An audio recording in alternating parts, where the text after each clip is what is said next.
Assalamu alaikum, good afternoon, good evening, good morning, whichever part of the world you are in. This is Yusuf Ismail, your brother Yusuf from South Africa, founder and co host of the YouTube channel, the South African Debate Initiative. And over the past couple of months, we've been in coordination and working with our good brother, Mohammed Abu Shaib from the United Kingdom, from the lovely city of Coventry, under the YouTube channel, the Coventry Faith Foundation. If you're watching this on Rumble or on YouTube, well, don't forget to subscribe to both the CovFF YouTube channel as well as the South African Debate Initiative YouTube channel. That's a channel where we focus on interactive debate on socioeconomic, political, contemporary, religious issues, and certainly looking at some of the pressing affairs of the day, including some of the global happenings around the world. And over the past couple of months, we've placed a considerate degree of emphasis on what is basically happening in the state of Israel in terms of what Israel is engaging in. If you've been following the stream over the past couple of months on this and other issues, our focus has been on exposing and unpacking and certainly educating those out there on the Israeli genocide that is being committed against the poor Palestinian people, both on the Gaza Strip and indeed on the West Bank. And we seem to be vindicated because everything we've been saying over the past couple of months has been happening, has been confirmed as true. We spoke about AI technology and the utilization of AI technology by Israel as early as October and November. And lo and behold, this year, it's been confirmed in the Israeli press, more particularly by the Yedioth Aharonot and the Ynet and some of the news magazines, that indeed AI technology is being used, leading to the deaths and slaughter of thousands of Palestinian women, men, and children, most of them indeed who are civilians. We spoke about the fact that Israel has no concern, has no care for the civilian population. And this has been borne out by numerous reports, particularly the International Court of Justice's initial order in January of this year, where it essentially stated that the South African government has made a plausible case against the state of Israel as being committing genocide. And that's been certainly confirmed in relation to what's been happening globally, some of the global players out there. And I want to bring this, takes me to this week's latest coming happenings out of the International Court of Justice, is that the International Court of Justice last week, in fact, they issued what is called an advisory opinion on the fact that Israeli occupation is, in their words, crystal clear, and that Tel Aviv's violation of international law must come to an end. Now, this is what we've been saying on this program for months now, that in the last show, I believe, we've showed that the occupation on the West Bank and the increase of settlement has reached a proportion never before seen in the past 20 years. I mean, there's been more settlements now in 2023, 2024, that has ever been the case over the past 20 years. And the ICJ, that's the highest court of the land, the highest court of the world, the formerly Global World Court, has made the advisory opinion that the occupation of Palestine is crystal clear, and that Tel Aviv's violation of international law must in fact come to an end. Now, what the foreign ministry of the government of Norway stated on Saturday in relation to that particular advisory opinion is that Israeli policies and practices are to be considered annexation of large parts of the occupied Palestinian territory. This is in violation of international law and must come to an end. So despite whatever justifications, despite whatever excuses you wish to make for the state of Israel, the International Court of Justice ruling is an unequivocal message to the state of Israel. And certainly, the entire world can expect them to comply immediately, but it's quite clear that they will not. So the UN court has made an order. Again, it's unlikely that Israel will basically abide by that order, as they've done away with so many and ignored hundreds of UN resolutions. The UN court has ordered Israel to end its occupation of the Palestinian territories as rapidly as possible, whilst calling on Tel Aviv to make full reparations for its internationally wrongful acts. The court also found multiple breaches of international law by Israel, including activities that amounted to apartheid. So they recognize the fact that Israel is engaging in activities that amounts to apartheid. The court considered that the violations by Israel of the prohibition of the acquisition of territory by force, and indeed of the Palestinians' people's right to self-determination, have a direct impact on the legality of the continued presence of Israel as an occupied power, as an illegal occupying power in the occupied Palestinian territory. And that's what the president of the ICJ said when he was reading the court's opinion. This advisory opinion was issued just on Friday. Today's the 21st, 20th. On the 19th, the judge, and certainly the judges basically made that order. And this takes us back to the idea and the fact that since Israel launched its brutal war on October 7th, the official figures from the Gaza Ministry of Health and indeed other human rights bodies are that 38,900 Palestinians have been killed, most of them women and children, whilst more than 89,600 others have been injured, according to Gaza's local health authorities. And for more than 9 months into the Israeli war, you have a situation that vast tracts of Gaza lies in total and utter ruin. There's a crippling blockade of food. There's a blockade of clean water. There's a blockade of medicine. And the fact is that Israel stands accused of genocide at the International Court of Justice by virtue of its latest ruling. And the ICJ has ordered that Tel Aviv immediately halted its operation in the southern city of Rafah as early as May, where over 1 million Palestinians had sought refuge from the war before it was indeed invaded. And the situation is that Israel, of course, never abided by those particular conditions. So this is the situation as it stands right now. I'm not so sure if how many people are viewing there, but probably, Mohammed, if you could send the link for individuals to possibly join the stream, to chat to us, to talk to us. We had quite a few over the past week.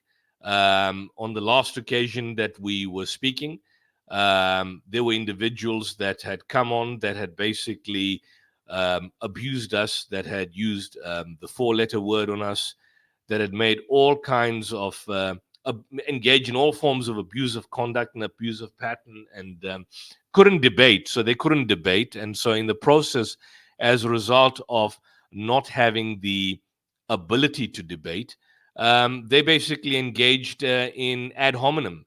They essentially engaged in abuse. They engaged in, showing us the zap signs and all kinds of vulgarities of the worst kind that you can basically ask, that you can engage in. The question is why. The question is why. Why would you do this? Why would you do this? Why would you engage in such kind of conduct, such kind of behavior? I mean, is this normal behavior? Is this good behavior? Is this behavior that you could basically justify? Or is this essentially behavior that is essentially reflective of your particular conduct, in terms of how you engage in particular when you cannot have any specific answer? I mean, so this is the point. This is the point, that Israel now has been recognized as an apartheid state. Israel has been recognized as an apartheid state. If you want to question us and challenge us on that, then come on board and challenge us in relation to that. Come and tell us that Israel is not an apartheid state, and we're going to basically put you on the under the radar and interrogate you. This is what the program is all about. It's an open forum for you to engage. But before we go into that, Brother Mohammed has, of course, shared it. You are free to enter the stream. I want to share the judgment. I want to share the ruling that was made by the ICJ. This is the advisory opinion. This is the advisory opinion of the ICJ. I think, Brother Mohammed, if you could share that on the screen. StreamYard, there it is there. And for those who have a lot to say, for those who basically have a lot to say, if you can look at this, maybe expand your YouTube channel because it's quite small. I can email if you want this. This is an 83-page advisory opinion printed and delivered on the 19th of July 2024, which speaks about the legal consequences arising from the policies and practices of Israel in the occupied Palestinian territory, including East Jerusalem. And this is it. It's 83 pages. And if you can look at, we won't have the time to go through entire things, but I can send this entire document to you. Alternatively, just go on Google and type in the ICJ advisory opinion of the 19th of July and download this. And it talks about the Israeli policies and practices in occupied Palestinian territory. It talks about a whole range of issues. Number one, transfer of the civilian population. Number two, confiscation or requisitioning of land. Number three, exploitation of natural resources. Number five, extension of Israeli law. Number six, forced displacement of Palestinian population. Number seven, violence against the Palestinians. Number eight, conclusion on Israel's settlement policy. The question of the annexation of the occupied territory. The fact that Israel is indeed an apartheid state. And if you look at the findings, it says that basically the thrust of this is that the occupation is illegal. The thrust of this is that the Palestinians have a right to self-determination, which is the right to resist, the right to stand up, the right to challenge, the right to basically physically resist, or more often than not. And if you go right to the end of the judgment, right to the end of the 83 judgment, and particularly paragraph 252, the manner in which Israeli policies and practices affect the legal status of the occupation. It reads here, the court has determined above that Israeli policies and practices and the manner in which they are implemented and applied on the ground have significant legal effects on the legal status of the occupation through the extension of Israeli sovereignty to certain parts of the occupied territory, their gradual annexation to Israeli territory, the exercise of Israeli governmental functions and the application of its domestic laws, as well as through the transfer of a growing number of its own nationals to those part of the territory and impeding the exercise of the right to self-determination of the Palestinian people. As a result, these policies and practices have brought about change in the physical character, legal status, demographic composition, and territorial integrity of the occupied Palestinian territory, particularly the West Bank and East Jerusalem. These changes, look what it says, these changes manifest an intention to create a permanent and irreversible Israeli presence in the occupied Palestinian territory. There's it there. It's not for us anymore. We're not saying anything. The World Court has basically mentioned this. The World Court has mentioned that the settlement is illegal. And so in light of the above, in light of the determination that it's illegal, the court turns to the examination of the legality of the continued presence in the occupied Palestinian territory.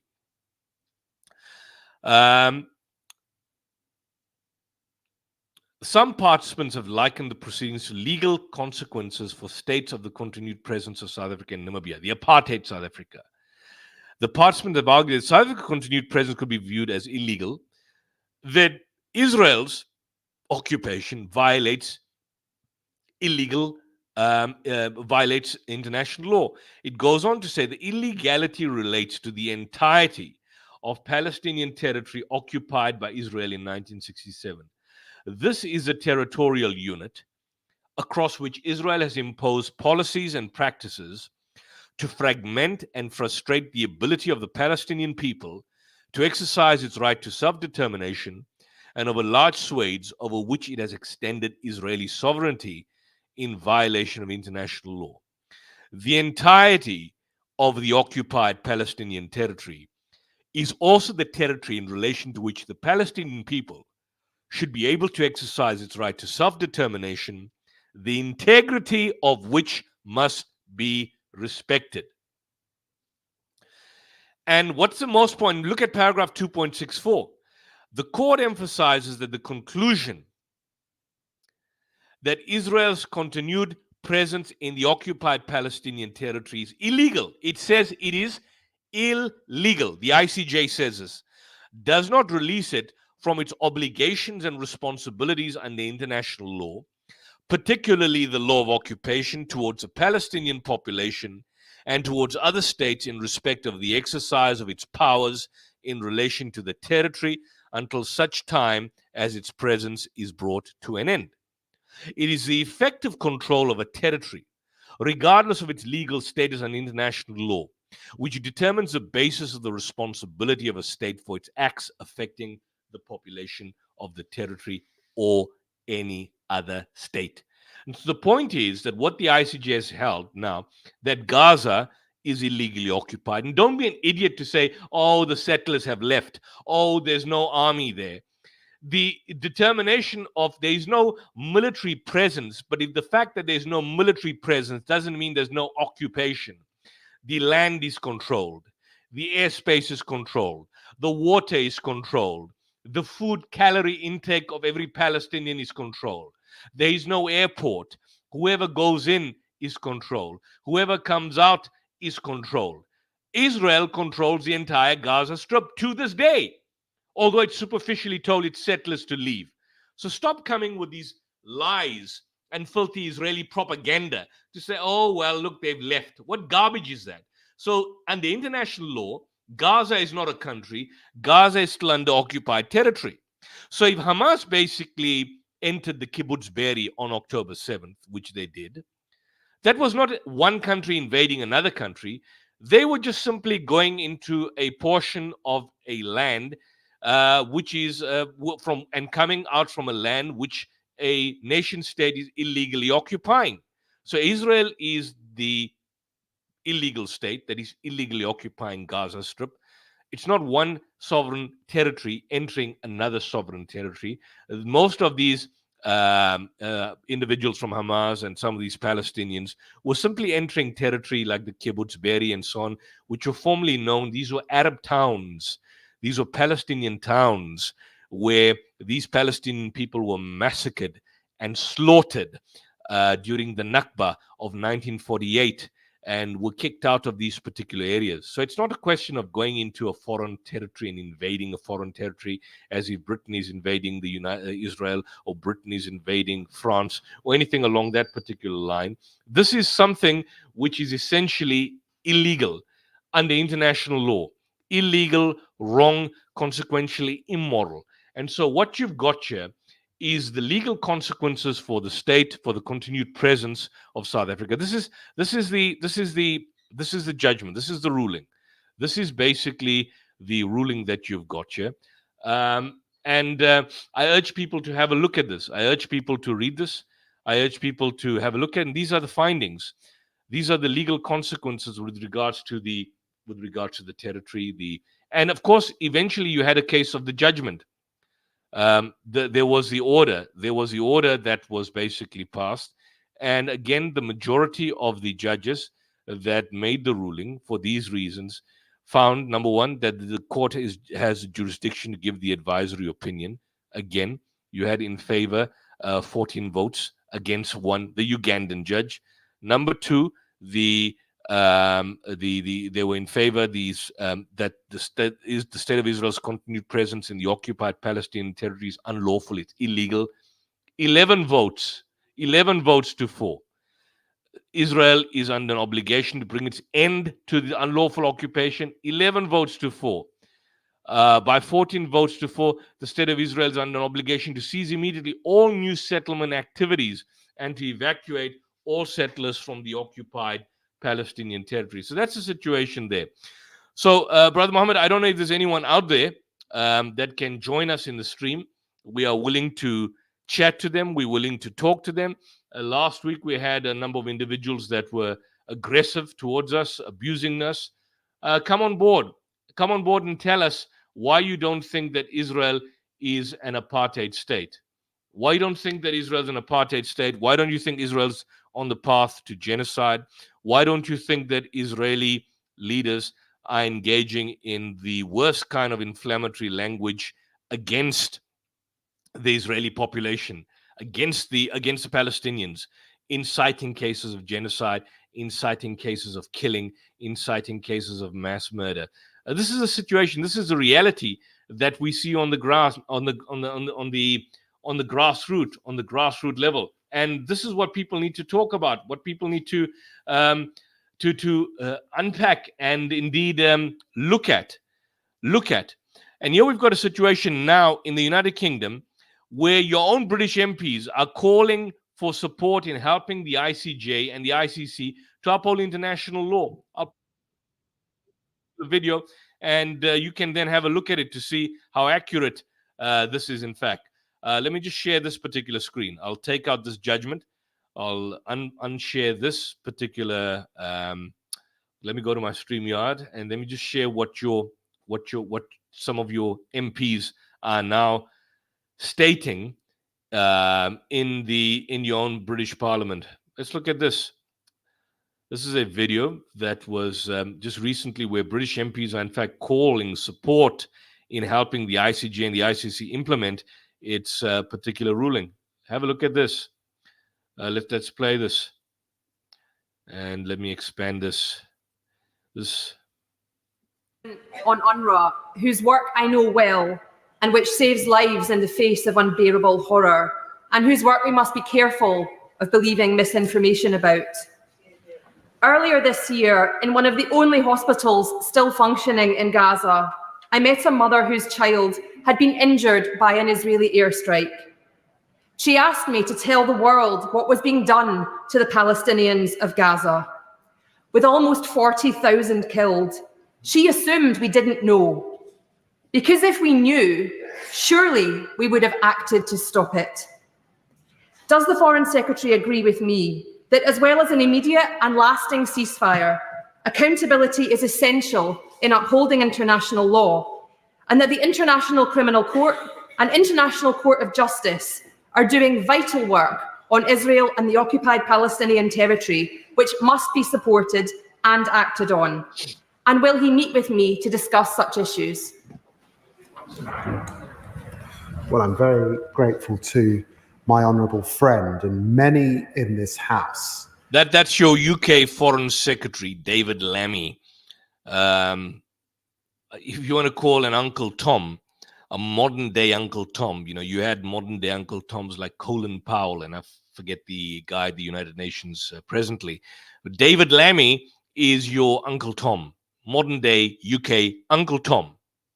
Will know her considerable work and the work of her colleagues on behalf of those suffering in Gaza over the last few months, and will also know just how hard and unbearable it has been for many, many of those working on the ground.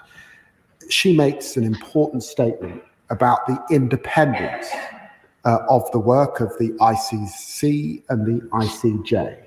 And I believe, and I think all Democrats in this House should believe, in the separation of powers. Yeah. It is for judges and the judiciary to have the time and reflection to make their considerations, and it is for politicians to step back and respect them in that process. That is the case domestically in our own country, and it must be the case with international courts of law. And of course, I will meet with her and other colleagues and keep them updated.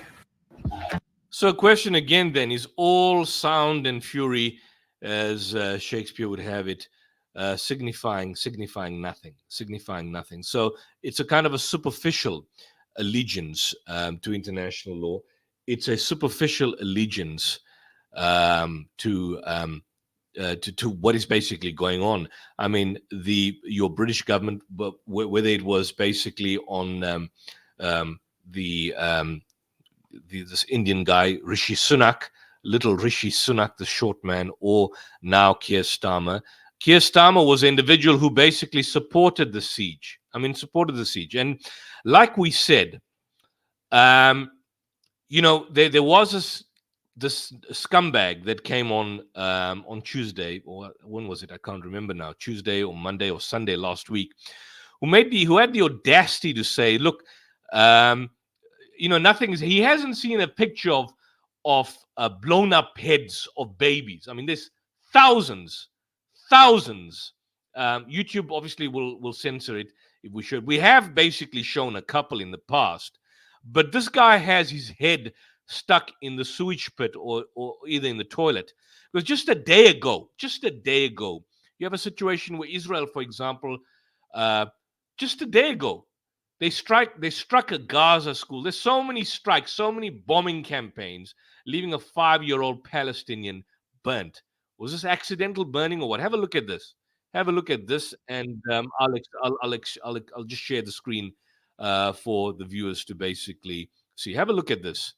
And those who want to join our stream and question us, if you believe Israel is not an apartheid state, tell us why it's not an apartheid state. You believe Israel is not engaging in genocide, tell us why you believe it's not engaging in genocide. If you believe Israel should exist, tell us why you think Israel should exist. These are the issues. Come and tell us, because we are challenging you. We are taking the wind and punching the wind out of your stomach week in and week out. And why is it that you cowards cannot come on these platforms, and when we give you the free opportunity to talk, you shut your mouths, or the only thing you can do is show us a ZAP sign or abuse us? So have a look at this.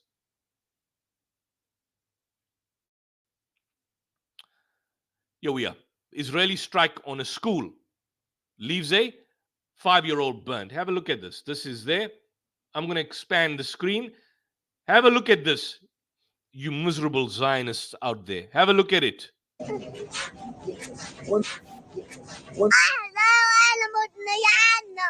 مين كمان مين؟ وين أخوك؟ وبابا معانا. أخوك وين هو؟ العملية يعمل عملية.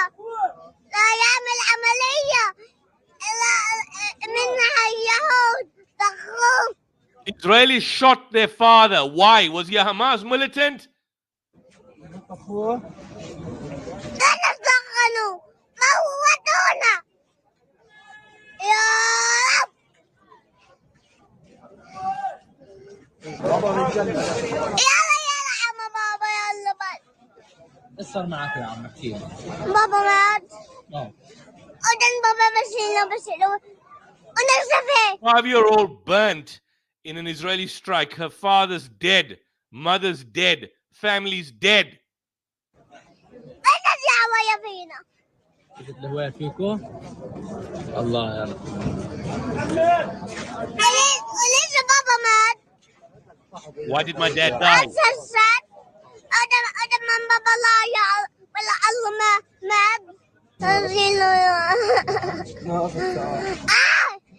ايش مالك؟ عشان اصيده؟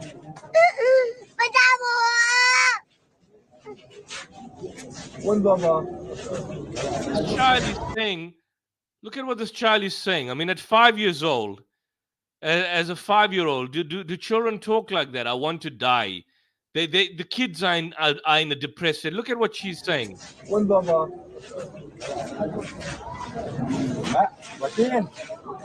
وكيل هاي بتصورك عند الصحافة. Look at what she's saying. سيدو؟ I want to die. وين بابا؟ وكيل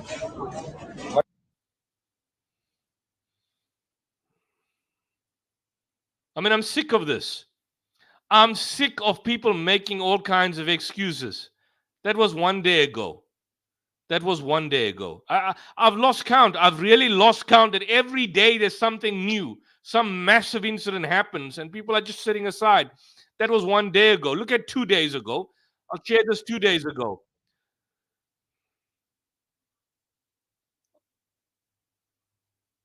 2 days ago. Let's just share this. Let me open the screen. This is 2 days ago. This is again on the Nuseirat refugee camp. The Israelis struck the Nuseirat refugee camp. Let me basically share this. And Brother Muhammad, you can share the StreamYard link with anyone out there who wants to join us. People are free to come in and join. There was a lot of people that had big mouths on Friday, on Sunday last week. Well, have the talk, have the guts now to come in, or get the best that you can to represent you to come on board. Here we are. Let me share this. This is another video. I want to expand this. It's 1 minute, 13 seconds. The bombing of the Nuseirat refugee camp. Have a look at this.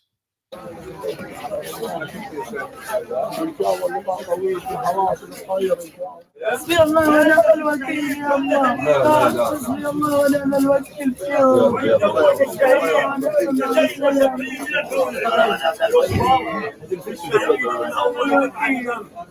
يرى مقعده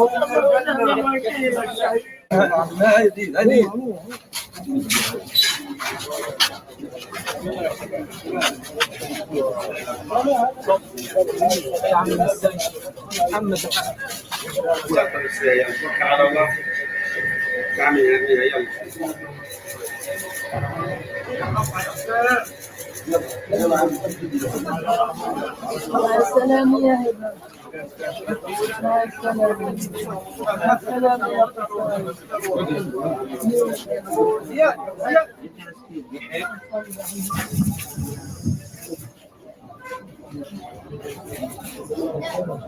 الله.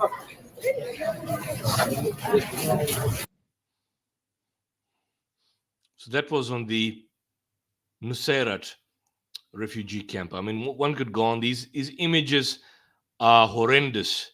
These images are aggressive.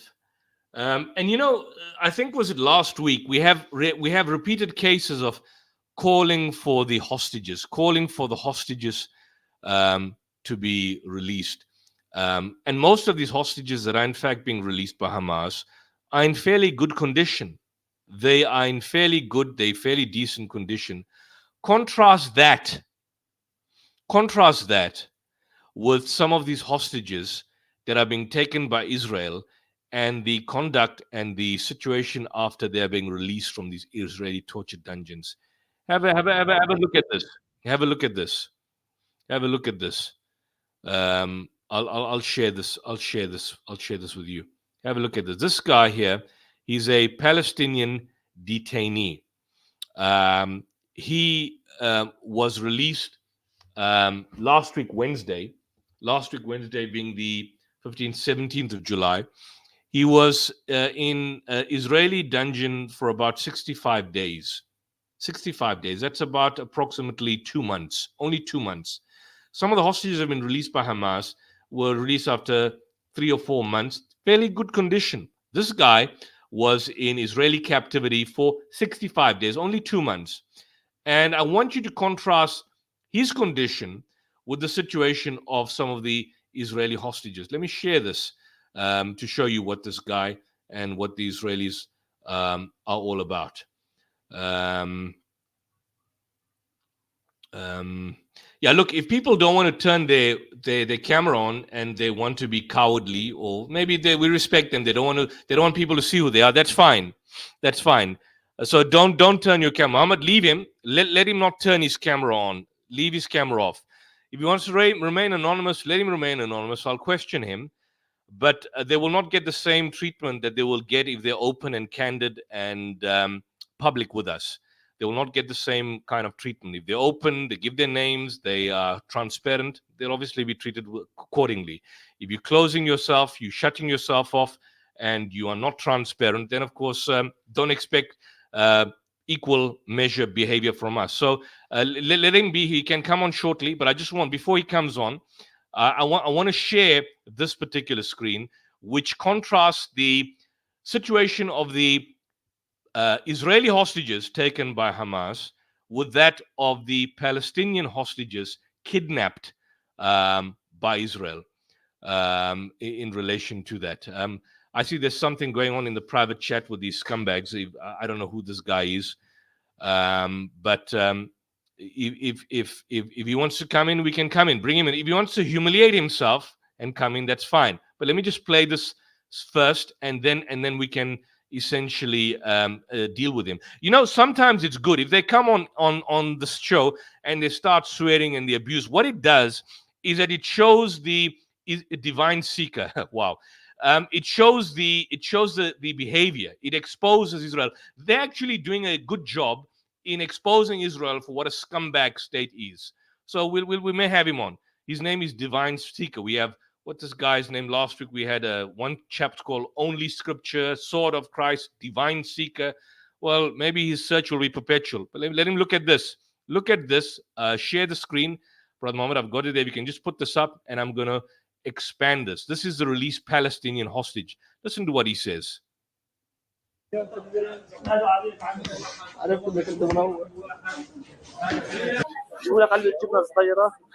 They gave us a tiny box of cheese. أساليب التعذيب كانت صعبة جدا.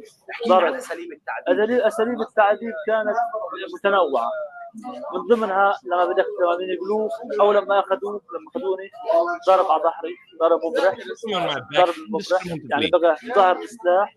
يعني لما ضربنا وحسيت ظهر السلاح بقى يضربنا على هذه المنطقة، على ظهري، على العمود الفقري، لدرجة إنه أنا معي ظهري من كثر القعدة وجع شديد.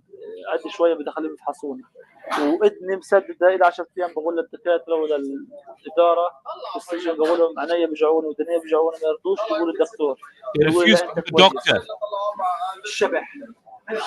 الشبح بعض الأشخاص يضربوهم، أشخاص معينين يضربوهم. في ناس ماتت من Some died from the intensity of the assault and from when they torture us. It says it brings stun guns. Those are taser guns. لما تشيلك تضربك تقتلك تستخدم ما اللي هو الكهرباء. Let me mute it. It says when it hits you, it uses. They don't electrocute randomly on the body. They use a specific part of your body, a specific part, the anus. But look what he says here. Did you hear? Was it? Let me go to this part here. They bring stun guns. This is one of the methods they used. They bring stun guns. When it hits you, it uses electricity.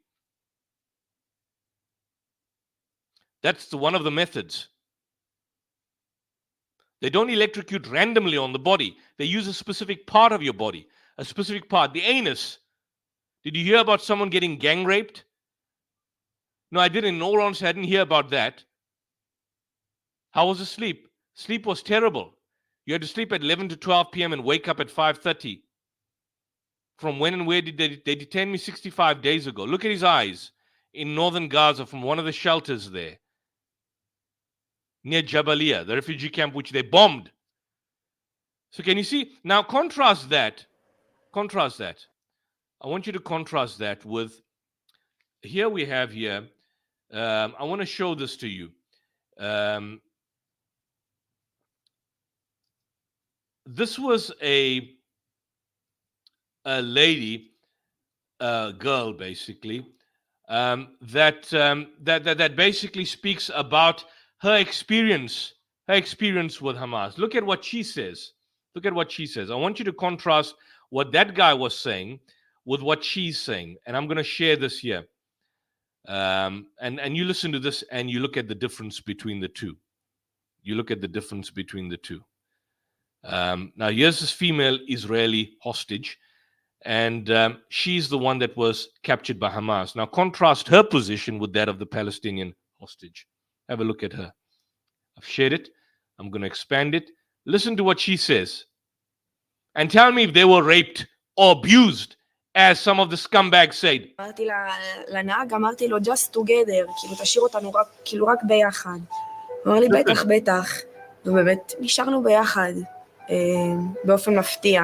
לא הייתה לי איזו תמונה בראש, כאילו, שאני יושבת בתוך כלא, קשורה, גל וטל יחיו בעזה, כאילו זהו, הלכו החיים, כאילו, זהו, עברנו לגור פה. חן, אגם ושני הבנים הוחזקו ביחד בדירה בעזה במשך כ5 שבועות עם אותם שובים שחיו איתם 24 שעות ביממה. הם היו מדברים איתנו גם לפעמים על גלעד שליט עם איזה חיוך כזה, מסתלבטים עלינו עם זה, ואני מוכרחה לומר שזה היו החרדות שלי, שאולי זה יארך עכשיו שנים הדבר הזה. הם עפו על עצמם, שגם כאיזושהי אמירה לנו שלמדינה לא היה אכפת, תראי 5 שנים עד שהחזירו אותו. המדינה לא כל כך אכפת ממכם, למדינה אכפת מהלחימה.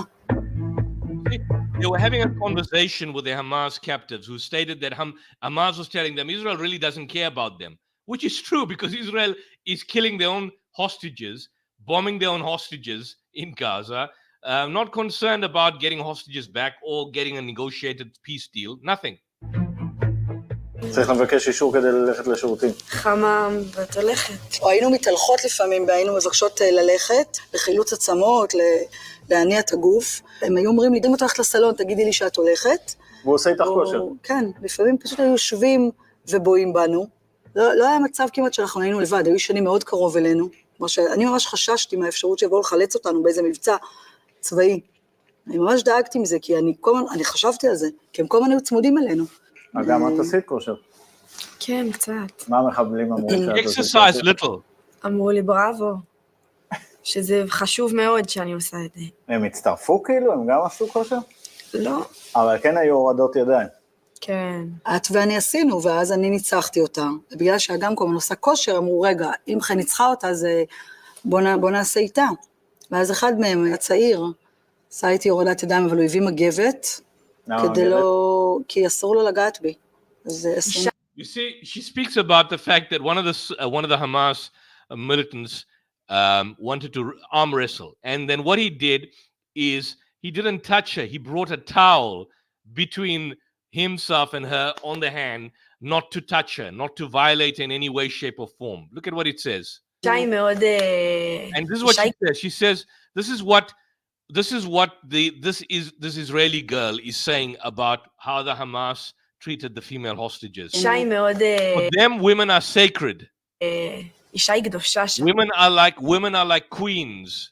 שי מלכה. היו עושים לי שיחות איך לשמור על אגם. הסברנו להם שגם אצלנו לפעמים כן יש שלאגם יכול להיות חבר, או יכולים להיות לה כמה חברים לפני שהיא תתחתן. אני אפילו מעודדת את זה, שהיא תתנסה, שהיא תכיר, לפני שהיא אצלה מוסד הנישואים, אבל היינו מתאמתים על זה. כן, גם אמרו לי, אנחנו מחתנים אותך בעזה. They told her that they'll even find a husband in Gaza. את בעזה, את מתחתנת. אנחנו נמצא לך גבר בעזה. הם נתנו לה שם מאוד יפה. They gave her a beautiful name there. Look what they say. שם ערבי מאוד יפה. סלסביל. זה מים, זה כתוב. Salsabil. They gave her a nickname called Salsabil. Water, it's mentioned in the Quran. להם בקוראן, מים מתוקים כזה. Water, the heavenly water. The heavenly water. And that's similar to what her name is. עכשיו אמרתי לו שזה קטע, כי השם שלי בישראל זה אגם. שני הבנים, גל בן האחת. So can you see the distinction, the contrast between the two? Can you see the contrast between the two? This was a woman, I don't know if you've seen this before, but this was a woman who, on the 7th of October, actually spoke about her experiences with the Hamas fighters. This is what she says. Look at what she says. I'm going to share this, and then you tell me if she was in any way abused in any way, shape, or form. Have a look at this. Have a look at this. And listen to what she says. And this guy, Divine Seeker, listen, watch his videos and see what she says. Share this. I've just shared this now, Brother Muhammad. I'm just going to expand this and listen to what this lady says about the Hamas fighters. הם נכנסים, ואני אומרת להם, יש לי פה 2 ילדים. הדבר הראשון שאני אומרת להם, לא, באנגלית. הם מסתכלים, ואז אחד אומר לי באנגלית, אל תדאגי, אני מוסלמי, אנחנו לא נפגע בכם. Don't worry, I'm a Muslim, we won't hurt you. זה תפס אותי מצד אחד בהפתעה, מצד שני זה... Caught me on one side by surprise. On the other hand, it took a lot of pressure off me. הוריד לי הרבה לחץ, וישבתי עם הילדים שלי, והמחבלים הביאו כיסא מהפינת אוכל, היה מחבל חמוש כל הזמן איתנו בממ"ד, והשאר מסתובבים בבית. אחד מהם רואה על השיש בננות. One of them sees bananas on the counters and he asks, may I eat one? And I said, he asked for permission to eat bananas. And then she says, yes, you can. אומר לי, אפשר לאכול אחת? אתה לא כן, אתה יכול לאכול אחת. מה הילדים אומרים? הגדול קצת יותר נלחץ. הקטנה לא ממש הזיז לה, הייתה עסוקה בטאבלט שלה. הם היו אצלי בערך 2 שעתיים. בסוף השעתיים האלה, אחד מהם סוגר לי את דלת הממ"ד, והם יוצאים. זהו. That's it. So the point is, of course, there were people that were being killed. There were people that were massacred by the Israelis using the Hannibal Directive. But what I was trying to show is contrast this with the behavior, with the conduct of the Israelis in relation to what they're doing, in relation to what they've done, in relation to their behavior, in relation to their abuse of the Palestinians, in relation to the fact that Israel has got no shame, no qualm. So here's the issue, the challenge to people, and I believe there's someone. Number one, will you basically come and condemn Israel for being an apartheid state? That's the first question we'd like to ask you.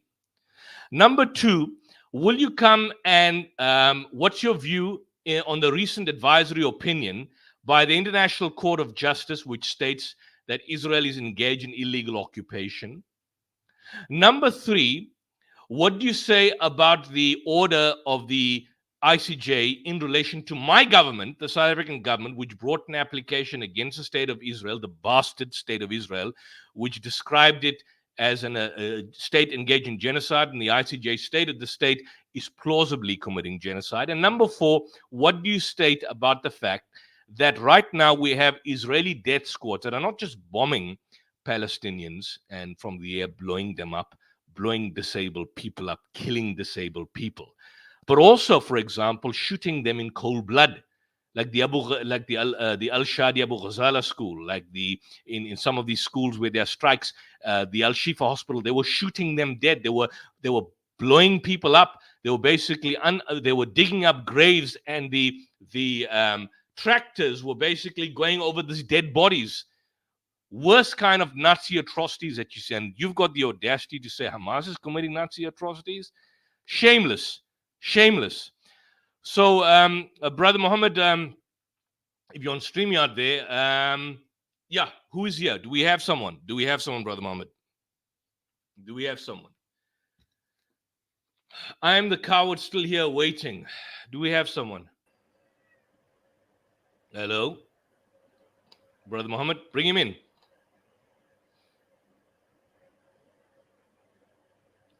How? Is that your name? How? Hello? How? Is that your name? How? Am I on now? You're on. How are you? Is your name How or is your name Divine Well, don't Seeker? ask how I am because you're already... No, is your name How or is your name Divine coward. Seeker? No, don't ask how I am because you already made your mind that I'm a coward. How do you know me? I'm sorry. I'm sorry for offending you. Can I apologize? No, you haven't offended me. You offended Can yourself. I apologize? Can I apologize for calling you a coward? You can apologize. Okay, I apologize. You accept my apology? I accept it. Okay, will you now apologize for the mass murder being committed by the state of Israel? So do you know who you're talking to? I don't know. I'm talking to How. That's who I'm talking to. How? So why you're assuming you're talking to somebody that you can ask this question and we can give you an answer about it? You tell me that. Okay, so you asking me who am I talking to, but your name is How. So is How your name? I don't care to give you my name. Yeah. That's why I put the question there. Sir, How? I apologize for calling you a coward. I'm wrong.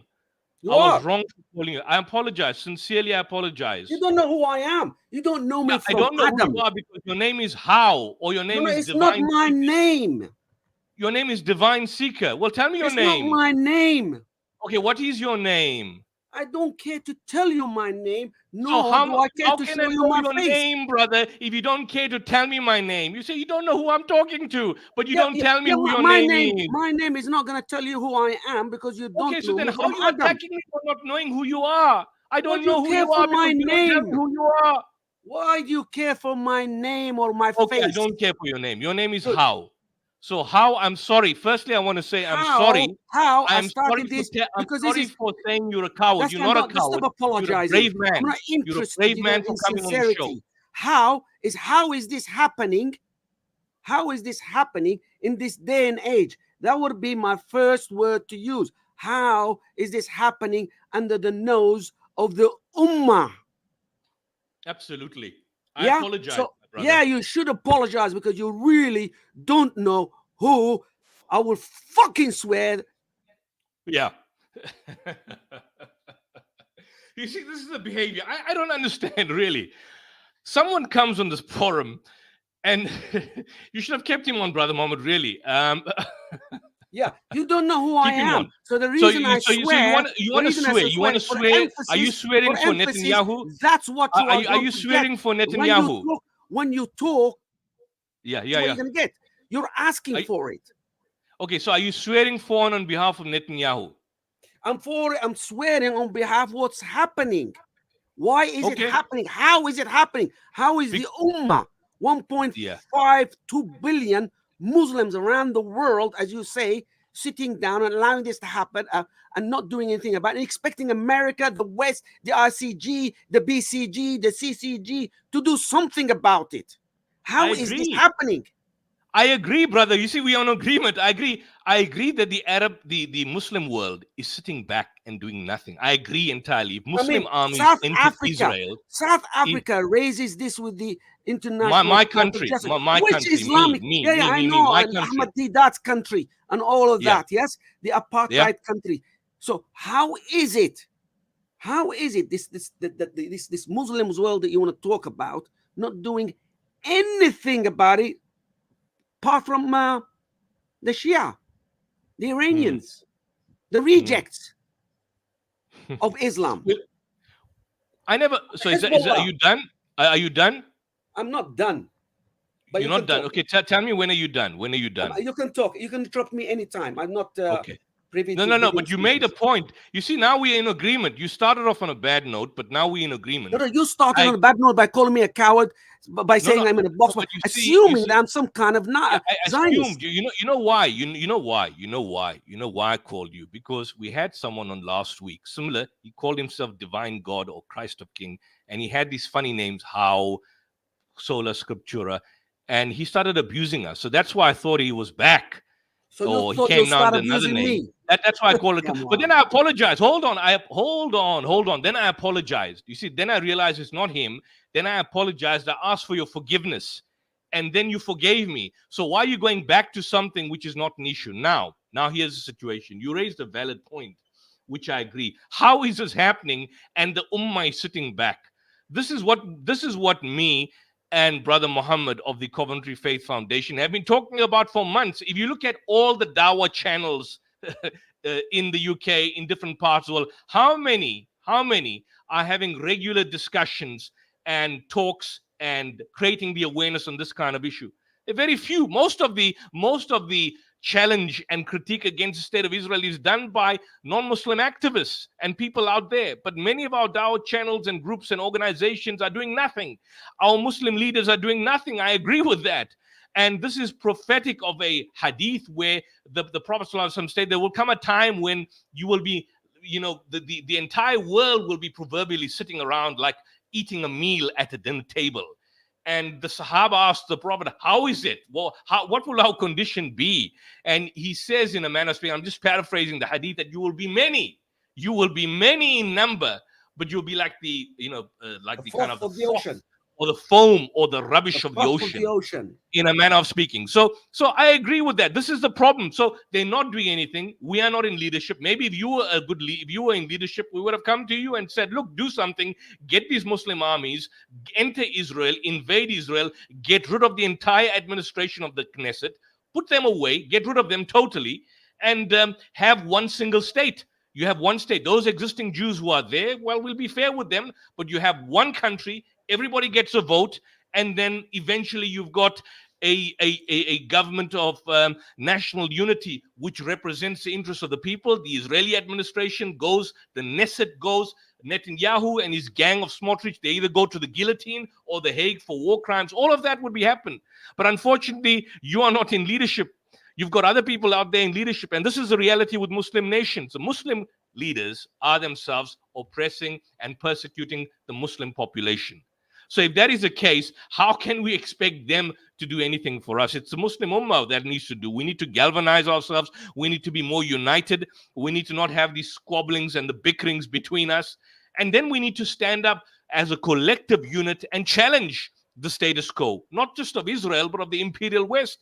Because the United Kingdom, the US, the ICJ, the ICC, they are limited in scope. These are Western instruments that we are attempting to use to challenge the status quo of the state of Israel.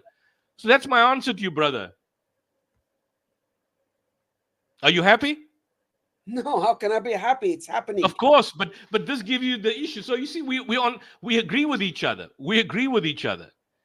We agree with each other on this particular point. And the reality of the situation is that we now have a situation where the entire world has changed. Muslims now know who the munafiqs are in front of them and who their friends really are. And Israel has been exposed to the rest of the world for what it really is. Over the past few decades. But I think, sorry to cut you there, but I think it's not the, we know who the Zionist is and we know what their aims has been from inception of Israel. But the real exposure is that when they look at themselves in the mirror, it is the Muslim that's exposed for his hypocrisy. Yeah. It's the Muslim. What this exposes is not what Israel is about or what the West is about. It's what the Muslim is about. Where is Islam? Where is the Ummah?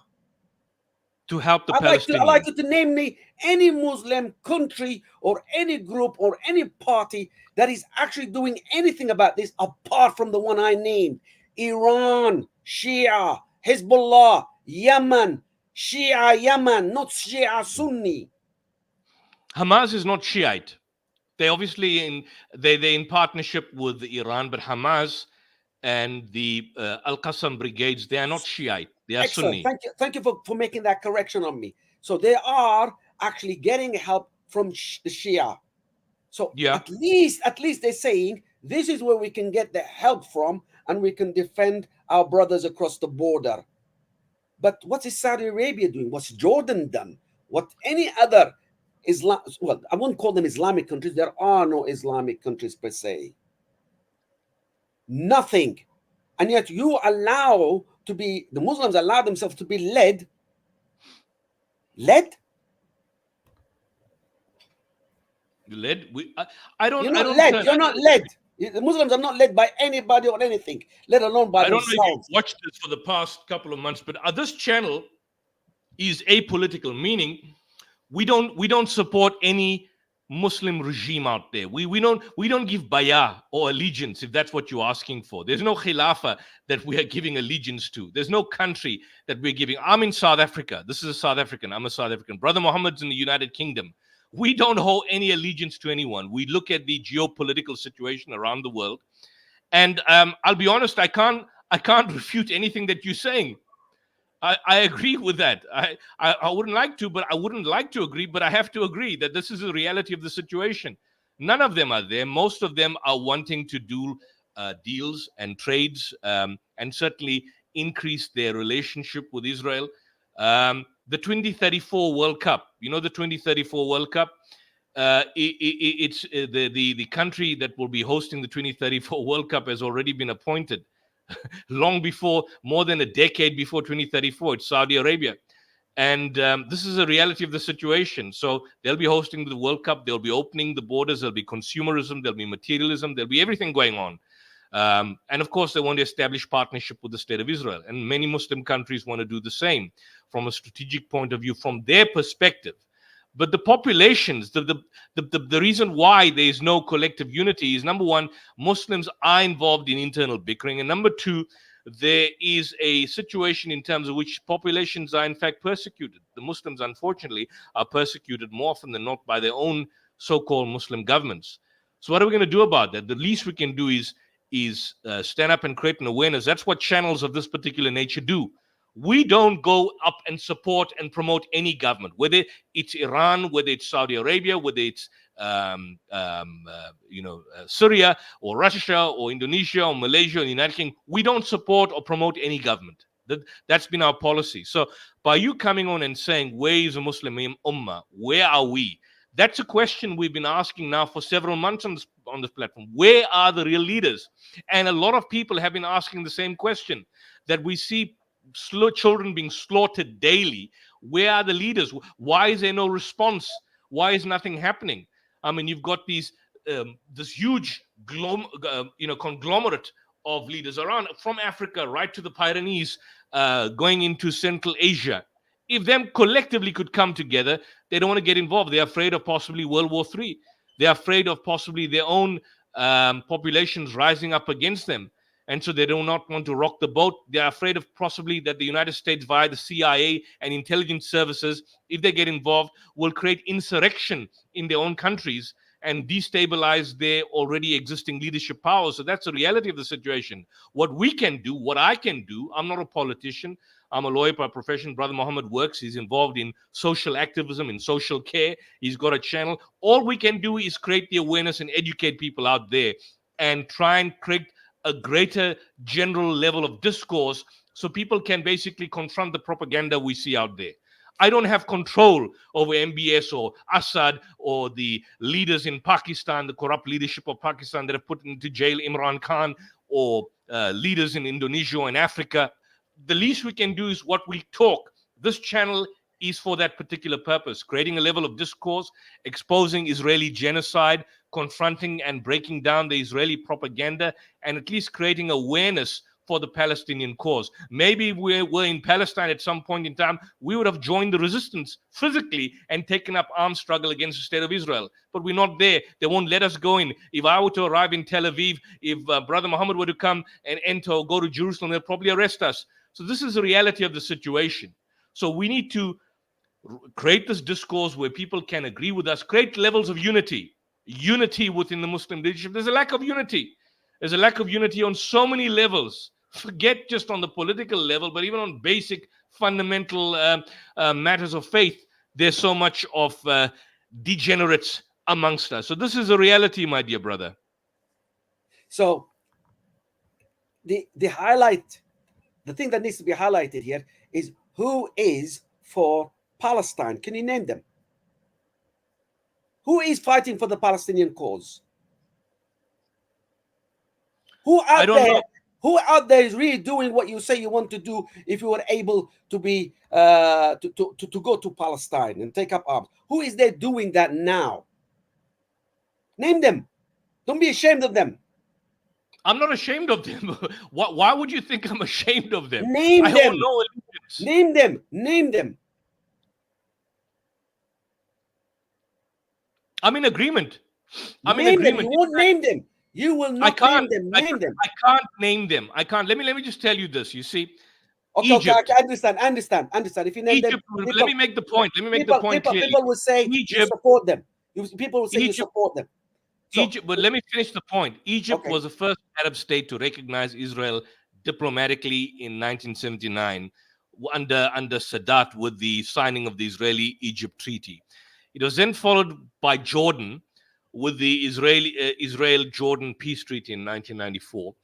And then in 2020, just about during the COVID era, not too long ago, 4 more Arab states, the UAE, Bahrain, and Morocco have normalized a relation, and Sudan for that matter. Strangely enough, Sudan has basically normalized relationships with the state of Israel.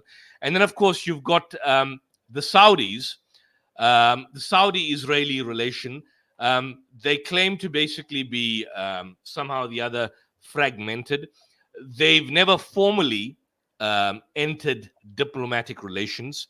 In 1947, Saudi Arabia, I must add, and then of course we had great leaders like, for example, Faisal in Saudi Arabia.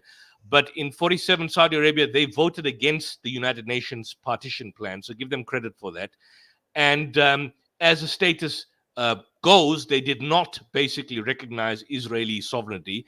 But as of 2023, even before the genocide started, there were bilateral negotiations that were happening between Israel and the Saudis, leading to some sort of normalization, with the United States serving as a kind of a mediator. So that is basically happening. They've ended the, about a decade ago, I think 2005, 2006. Before that, they had a ban on the Israeli goods and Israeli services. In about 2005, they announced a ban on they announced the ending of the ban on the Israeli goods and services. And you have a situation where the present leadership and the present crown prince is basically speaking about increasing relations with the state of Israel. So what do you want me to do? I mean, we can talk about it. I can create awareness about it. I want you to repeat after me. Yemen, Hezbollah, and Iran, and factions from Iraq are prepared to take arms in support of Palestinian existence. Yeah. Solidarity. And they're not afraid for America to topple their governments and for their leaders to be killed and bombed. They're not afraid of that. But you are. And every Muslim who does not speak for the rights of Palestinians and the existence of Palestinians are afraid. So what I'm going to ask you to do, rather than just detailing what's going on, which we know what is going on. I mean, you don't need to imagine what a genocide looks like. Maybe you may speak for yourself. You may know what's going on. The Zionists out there don't. We had people lying to us on this platform last week. I agree. A lot of Israelis don't know what's going on. They've been 75 years brainwashed as to what the enemy is, what the devil is, and it comes under the name Palestinian. So, but the point here is this: what you need to do is instruct the people you're talking to about who is supporting Palestine, why we don't need to speak about this bad Shia element or the Hezbollah terrorist or the Yemenite Houthis as something outside of the Ummah, that we need to support them in their act in supporting Palestine if we can't ourselves do anything. But instead, you need to say concrete, step by step, things we need to do where we are, whether we are in America, England, South Africa. You need to tell these people, rather than showing them picture of mutilated kids, show them what they can do to stop the mutilation. Tell them to write up a manifesto of what every Muslim is expected to do in his home and out of home when it comes to the Palestinian cause.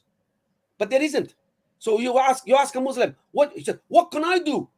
I'm not the Ummah, I'm not the leader, I can't do anything. So I'm gonna go and pay my mortgage with interest because I need to put a roof over my family, and I need to go and work for an Israeli company because I need to eat. I need to buy Coca-Cola. I need to eat stuff that they make. I need to put my money in their banks. I need to do all of these things because this is what keeps me alive. Why should I care if a Palestinian get bombed? Because my money is in their bank, earning interest for them, using it to massacre innocent people in other parts of the world.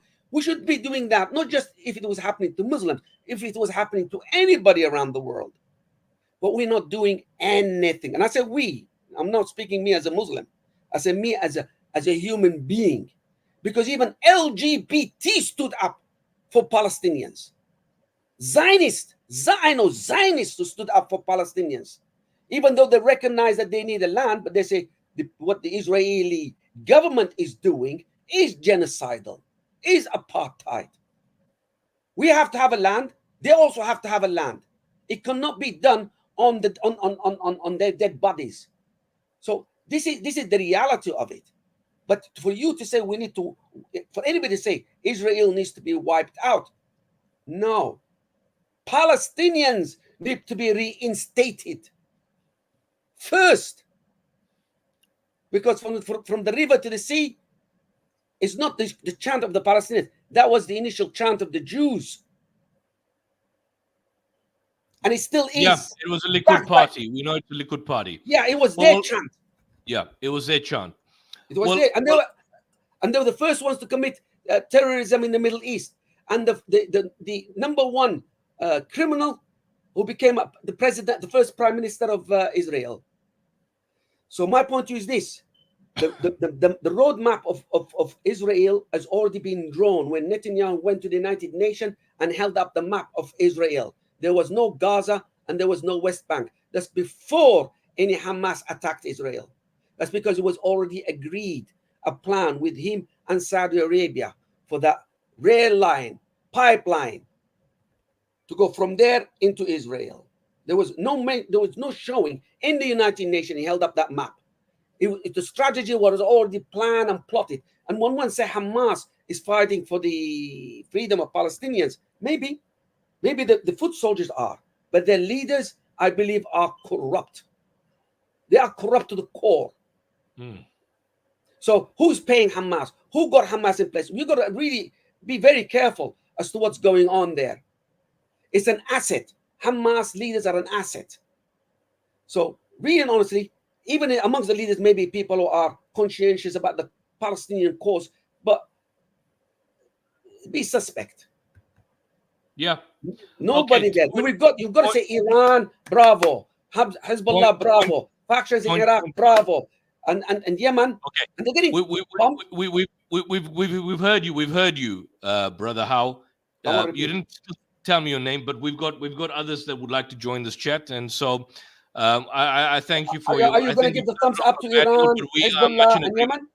Are you going to give the thumbs up to Hezbollah, Iran? Yeah, we and do Yemen? certainly. We've supported the Houthis when they engage in the. We publicly supported the Houthis when they engaged in the siege of the trade route in symbolic support of the Palestinians. Look, we're not Shiites.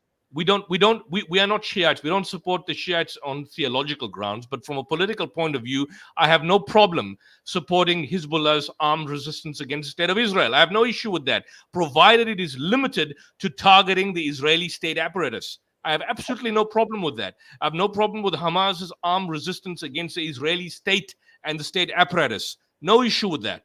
I've got no issue with the Houthis dealing. Look, there's also a lot of negative on it's a patriarchal society. There's the issue of women's rights that's going on, a lot of other issues. But insofar as the armed resistance is concerned against Israeli imperialism in the Middle East, I have no problem in supporting that. So we've never had an issue. We've never criticized their actual struggle against the Israeli state. Okay, I hear it in the chat that you want to bring Mike up. You're welcome to listen to that idiot. What he says, and let's engage with Mike. But thank you for listen to that idiot. Yeah, you can listen to that idiot. Talk with that idiot. Okay. Bye bye. Well, let's not call people idiots. Let's not call. No. I will call that person an idiot. Okay. Okay. Thank you. Salam, salama. Okay. Salama.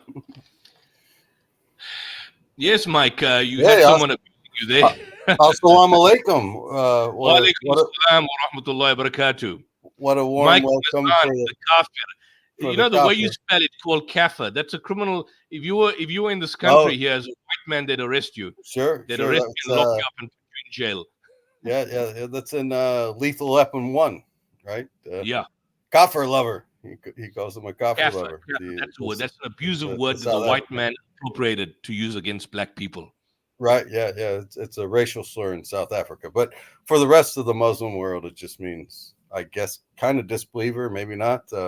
Actually, was rereading You my book. wear it with a sense of pride. I always wonder why you wearing it with a sense of pride. Absolutely, I disbelieve in your religious nonsense with pride. Religious nonsense. But you actually should be. There was a late Ahmed Didat. You heard of him, and he said that if you are basically, you should be congratulated for what you are doing because you've actually fulfilled the first part of the Shahada. Are you aware of that? There is no God but Allah. The first part of the Shahada. Ashhadu Allah ilaha or La ilaha. There is no God. There is none worthy of worship. That's the first part of the Shahada. That's the first part of the declaration of faith. The Muslim starts off by there is no God. So you've already made the first step. The first step is there is no God. You've said the first step of the Shahada. There is no God except one God. I see what you're saying now. Yes. There is no God. So unworthy of worship, which is what you proclaim. However, the second part of it is except one God. So we should congratulate you for taking the first step at the very least. And we'll see how the future holds for you. As Bill Murray said in the movie, baby steps. Right? Baby steps. I'm sailing. Baby steps. Sure, indeed. What do you have to say, Mike? Well, first, it was interesting. You said you were commenting like that you can't do anything. You can't get to Israel. Obviously, I'm thinking of the Islamic State, and somehow they drew 40,000 people from the world to come fight for them in Iraq and Syria, and so why aren't the Muslims like flooding through Lebanon into Israel or Jordan? Or I mean, obviously Egypt has a pretty tight control on the border into Gaza, but you should be able to be attacking the West Bank, the Golan Heights. I mean, Golan Heights are literally in Syria. The situation is different. When you look at ISIS ISIS is a death cult. I see you advertising for your liquor company. I hope you don't get drunk, but ISIS is a death cult. It's an Italian beer. I don't know how this is. I'm at my brother's house. Somehow we don't on the approve 4th of July, I was drinking Italian beer, but I hope you don't get America. drunk and created. But here's a situation: when you were looking at this at a country like Iraq, during the reign of Saddam Hussein, ISIS would have been impossible. True. So ISIS would not be able to exist. Before the bombing of Syria, ISIS would not have been basically able to operate. The only reason ISIS operated in Iraq and ISIS operated in Syria was because, of course, at one level you had the United States involvement. Firstly, the United States involvement in Iraq, the destruction of Iraq, the killing of close to 1 million people, was symptomatic and created the impetus for the rise of this particular death cult. Number two, with regards to Syria, a lot of those fighters in Syria against the regime and so on and so forth, and of course the regime engaged in war crimes and acts of criminality of a significant proportion against the people of Syria. But the role of ISIS would not have been allowed were it not for the United States support. I think it was Professor John Mearsheimer. You heard of John Mearsheimer? No, I have not. Have you heard of Professor John Mearsheimer or Professor Michel Chossudovsky, who basically made the point that ISIS would not have been basically writ large and manifest in the Middle East without the particular role of the United States government, without the particular role of the intelligence surgency that's happening, and without the particular role of, to a certain extent, even Mossad. I gave you news items and documentation about a couple of weeks ago that, I think it was a week or probably 2 weeks ago, where Israel and the Israeli military were essentially basically providing military aid and humanitarian aid, and they're providing hospital needs and situations for ISIS across the board. Why would they do that? Why on earth would they do that? So it's quite clear the only reason they do that is if there is a particular nexus between the parties. I mean, one asks the question, why is it that ISIS, for example, attacked every single Muslim country, was there throughout? I mean, they'd cause havoc, for example, in Egypt. They'd cause havoc in different parts of the world. They'd cause havoc in Iraq. The vast majority of people that were killed by ISIS were who? Who were people killed by ISIS? Sure, other Muslims. Other Muslims, other Muslims. But not once. They takfir on almost everybody. Yeah, well, that's the point. But I mean, that's besides the issue. But the point is that here you have a situation, and I think there's a global consensus that if there's one thing that inflames the Muslim passions globally more than any other thing, because Jerusalem is viewed as the third holiest site in Islam, it is in fact Israeli aggression. It is Israeli aggression. And ISIS not once, even though they were in Syria, they were in Lebanon, they were near the Golan Heights, not once did you have a situation where they attacked Israeli infrastructure, where they attacked Israeli military apparatus, where they attacked, I mean, they could have kidnapped Israeli hostages. Rather, they kidnapped and executed Muslims and murdered them and executed them in the Sinjar. I mean, these were rustic individuals. I think that the Yazidis, I think they were kind of Zoroastrians in a manner of speaking, but they massacred them. They massacred the children. So this is a death cult. So the argument being raised by you about, well, they could easily get there via ISIS. Why is it that they can't get there with Israel? Israel is far more tight-knit in terms of who it will allow and who it cannot allow. Right now, I mean, Hezbollah, the previous caller spoke talking about Hezbollah and Iran. I mean, what have Hezbollah and Iran actually done against Israel so far? Yes, there are these sporadic attacks. There's a sporadic attacks, but I mean, have they done anything of significance? Nothing. I was going to question him, but I let him go on his. He was excitable, and I let him go on his run. But I mean, even if you look at those glorified fireworks that Israel, I've said it multiple times. Why is Hezbollah sitting this fight out? That's the point. Yeah, some people Hezbollah has more rocket power than Hamas and nearly all of the Palestinian resistance groups combined in Gaza, Popular Front of Liberation of Palestine, the Al-Qassam Brigades, Islamic Jihad, and so on. They've got more rockets, more weaponry, all of that. They could have easily got more actively involved. They haven't got actively involved. Right. Iran, for example, gave I think 24 or 48-hour warning before they sent these glorified fireworks that were easily neutralized by the Operation Iron Dome. So, you know, I have issues with the look. I have no problem with the resistance if Hezbollah is in fact engaging in some form of resistance, whatever it is, symbolically or otherwise. But they're not doing enough. You know, the genocide is continuing. I'll give you an example. This is an interesting article by Professor Michel Chossudovsky. If Brother Mohammed could share this, and I urge you and the viewers to look at this. Professor Michel Chossudovsky is arguably, well, I think he's probably retired. He was at the University of Ottawa. His website was basically shut down on numerous occasions. But he wrote an interesting article here on the 17th of July after the advisory opinion by the ICJ. False flag operation, the lie becomes the truth. Israel is a victim. According to the ICC, there was never a genocide.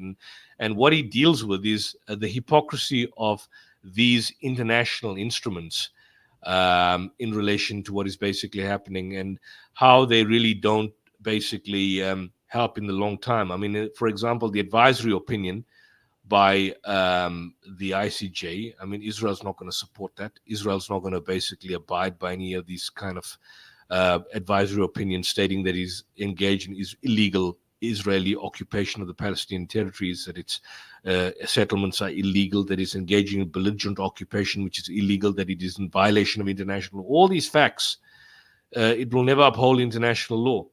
And the reality of the situation is that coming back to your original question, sorry, this just put me off onto another aspect, is that is the answer to it. ISIS was very much supported by the West.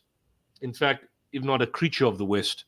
The Palestinian resistance is not a creature of Western imperialism. And so, therefore, the situation is somewhat different.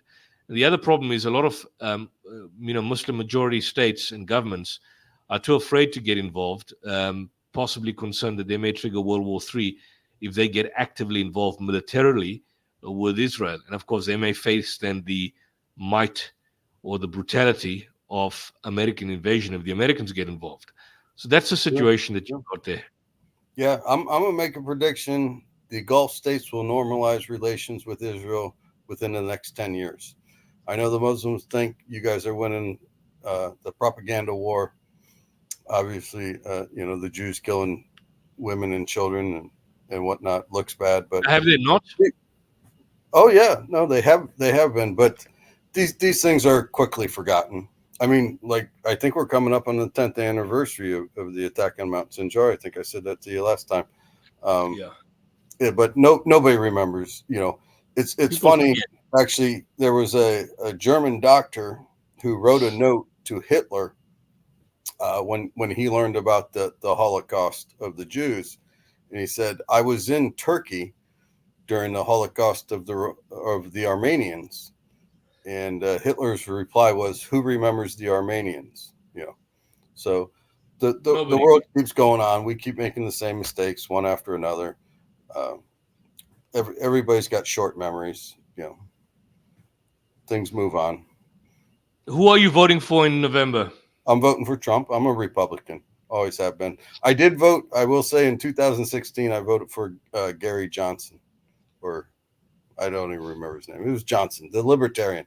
I've voted twice in my life for the Libertarians. Ron Paul in 1988, my first election when I knew Bush had Dukakis beat, and in 2016. But in Florida, we're a closed primary state, so I'm a registered Republican, and I vote pure party ticket. Why are you not voting for an independent, someone like Cenk Uygur, or one of these other guy that hosts? Well, it's ironic that Cenk's running for president because he can't be president. He's not native born. Well, I mean, compare him to Trump. You've got this. Yeah. Well, narcissistic nutcase, and you've got a demented, senile individual. I mean, Cenk, whatever one says about him. I mean, the thing is, you've got bad choices. If you got a rotten apple in one bowl and you've got a rotten banana in another bowl, are you saying, well, look, these are the best options you've got? Yeah, I would go with the rotten apple. What Americans said, the political process is so sickening, it's nauseating. Yeah, you were telling me this last time. And I forgot to say, wasn't it Joseph Zuma who Jacob Zuma? Oh, Jacob Zuma. He had sex with a woman he knew had AIDS, and then said, "It was all right. I took a shower afterwards." So yeah, let's not. Well, I mean, we can put leaders up against each other.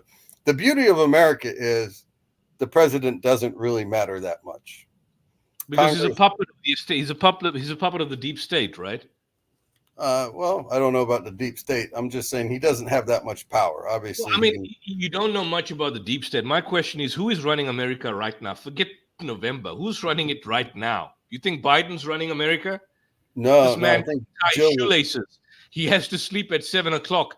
I mean, my 8-year-old is far more sharper than him. Yeah, that was bad when they said he's sharp from 4 to 6 or 8. Who is running? I mean, like in during the Bush. Well, I mean, Bush is a different comparison, but I mean, he was not demented, but I mean, he was not the brightest tool in the shed. Who is actually running the United States right now? I mean, there's somebody else, not certainly Kamala Harris. No. Business is there's what runs America. There's a deeper network. If anybody believes that the Biden is running America, I mean, they're clearly clueless. This is a clear demonstration for me of the existence of the deep state. Right. Well, again, that's the beauty of America. We run without an actual leader. Business is what runs America. People get up, what's they the go to work. purpose of having this president? Is he a symbolic figurehead, like King Charles is a symbolic figurehead? Is that what you're saying? He's got no powers. Sure. He's just given a paper to sign like a puppet. That's what's happening. Pretty much, yeah. The executive branch is, well, I mean, obviously the Supreme Court, the legislative branch is the weakest of the 3 branches of government. But Congress is where the power is at, literally. The guy running Ways and Means Committee, whoever that is right now, is probably the most powerful man in America, not the president. Yeah, it's your corporate. It's your corporates that's basically. Yeah. The Illuminati are running things. Are you an Illuminati guy? No, I'm not. Oh, okay. The Bilderberg conference. I've read a lot about the problem is when you start bringing in. I mean, I'm familiar. I've got the entire library of and by the way, I did meet him some years back. You're probably familiar with this guy from the Isle of Wight, David Icke.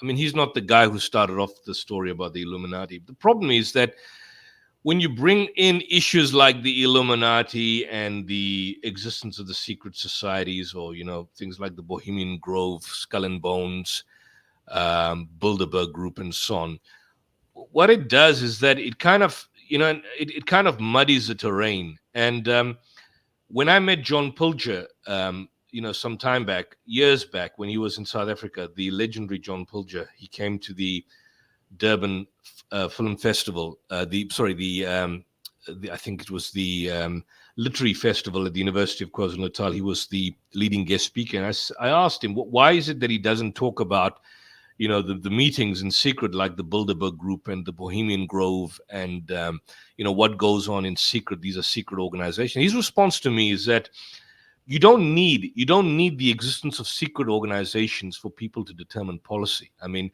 you could have three people: the vice president, the president, the joint chief of staff, and probably the military, not even having an official secret meeting, and just simply meeting in a particular room. And essentially what you have is basically a situation whereby they could determine policy. They could determine the way forward. And this is the reality of the situation. So I don't see when you then mention Illuminati, who is the Illuminati? The Bavarian Illuminati, the Rothschilds and the Rockefellers. I mean, what you've got is a situation where investment companies are, clearly also running the show. There's BlackRock. There's a lot of these 10-penny and, these Chinese companies. There's a lot of aspects surrounding that, and there's certainly an involvement. But I don't like using arbitrary terms without meaning and without definition. I mean, how do you define there's different factors. There's certainly different players.